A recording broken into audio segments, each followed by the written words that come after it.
Saints and Saintly Dominicans, February 5th, Venerable Mary Catherine of St. Magdalen.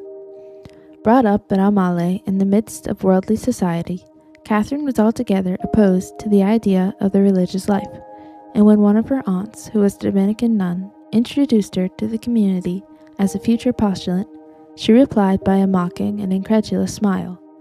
Nevertheless, from that moment, she felt an attraction for the religious life, and in the end she obeyed it. Her vivid imagination led her to offer to our Lord certain prayers and penances as gifts representing the cradle, swathing bands, etc.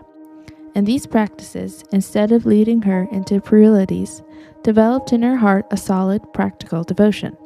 Almighty God allowed her to be tried by horrible temptations without even allowing her the comfort of understanding that the more she suffered from them, the less voluntary were they. Her only brother was killed in a duel, and for a whole year she was cruelly tormented with doubts as to his salvation. But she came to know that she had obtained grace for his soul by her patience in bearing several serious maladies, which lasted all her life. How unhappy are those souls, she said when dying, who neglect to work for their perfection. She had the foresight to write beforehand, whilst in health, the acts which she wished to be suggested to her at the hour of death, and at that time she united herself to them in a silence full of fervor. She desired to be buried with her billet of the perpetual rosary in her hand. Prayer. O death, thou art my sister, my friend, and faithful one.